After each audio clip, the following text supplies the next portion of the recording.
வாயு தொல்லை. இந்த வாயு தொல்லைக்கு மிக எளிமைய ஒரு வைத்திய முறை உண்டுங்க. இது செஞ்சோம்னா நமக்கு வாழ்நாளில் தொடர்ந்து செய்யும்போது கண்டிப்பாக இந்த வாயு நமக்கு ஒன்றும் சட்டையாக பண்ணாது. அந்த அளவுக்கு நமக்கு சிறப்பான ஒரு மூலிகை மூக்குரட்டை கீரை.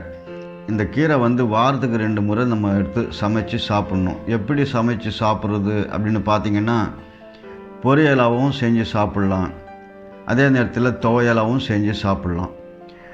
இந்த துவையல் அப்படின்னு வரும்போது அதில் நிறைய கூட்டு சேரும். அது காரக்குழம்பாக நம்ம செஞ்சு பதிவு போட்டிருக்கோம். அது பாருங்கள். அது பார்த்திங்கன்னா அதில் அளவு என்ன அளவு செய்யணும், எப்படி செய்யணும் எல்லாம் அந்த காரக்குழம்பு வரிசை பண்ணி செஞ்சு காமிச்சிருக்கேன்.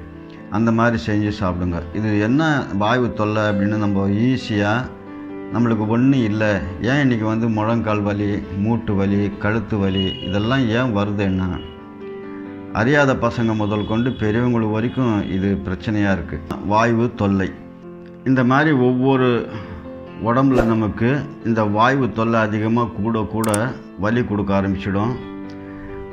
கால், கை, தலை எல்லா பகுதிக்கும் இது பரவ ஆரம்பிச்சிடும். இதை நம்ம எளிமையாக சரி செஞ்சுக்கலாம் இயற்கை சார்ந்த உணவில். இந்த மூக்குரட்டை கீரை அப்படின்றது எல்லாரும் ஒரு சிலருக்கு அச்சம். ஐயோ இது சாப்பிட்டா பத்தியம் இருக்கணும், அது சாப்பிட்டா சைடு எஃபெக்ட் ஆகிடும், ஏதாவது ஒன்று பிரச்சனை ஆகிடும்ன்ட்டு. அதெல்லாம் ஒன்றும் ஆகாது. சிரிக்கீரை சாப்பிட்றீங்க, ஏன்னா சைடு எஃபெக்ட் ஆகுதா? இந்த பொன்னாங்கண்ணி கீரை சாப்பிட்றீங்க, அதெல்லாம் எவ்வளோ நல்லதுன்னு சொல்லி நம்ம சாப்பிட்றோம். அதே மாதிரி தான் இது பழக்க வழக்கத்தில் விட்டுட்டோம். நம்ம இதெல்லாம் விட்டுட்டனால தான் நிறைய பிரச்சனை. ஏன்னா வாயு கலக்கிறதுக்கு எப்படிப்பட்ட அழுத்தமான வாயு கலைச்சிடும்.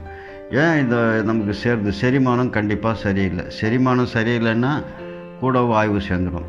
இந்த வாயு செரிமானம் இல்லாமல் இருக்கிறவங்களுக்கு என்ன ஆகும்னா கரிமூல வாயு வெளியேறாது. இந்த காற்று உள்ளே தங்கி அழுகி போயிட்டு ஒரு துர்நாத்த காற்று நம்ம சுவாசிக்கிறதுக்கு எவ்வளோ கஷ்டப்படுறோம். அதை விட மோசம்தான் நம்ம வயிற்று பகுதியில் தங்குற காற்று. இந்த கரிமூல வாயு காற்று வெளியே போயிடுச்சு அப்படின்னா உடம்பு அவ்வளோ அருமையாக இருக்கும், ரொம்ப சுகவாசியாக இருப்பாங்க. அதுக்குனால தான் இந்த மூக்குரட்டை கீரை. இந்த பதிவு நிறைய பேருக்கு இந்த கீரை பற்றி என்னன்னு நிறைய பேருக்கு தெரிஞ்சிருக்கு, நிறைய பேருக்கு தெரியாதவங்களும் இருக்காங்க. அச்சம்தான் இதுக்கு மிக்க காரணம். இதுவெல்லாம் நம்ம ஈஸியாக இது செஞ்சு சாப்பிட்டோம்னா துவையலாகவோ இல்லை இது மூலிகை காரக்குழம்பு செஞ்சு சாப்பிட்டிங்கன்னா அற்புதமாக இருக்கும். இந்த வாயுவிலேருந்து நமக்கு முழுமையாக ஒரு விடுதலை கிடைச்சிடும்.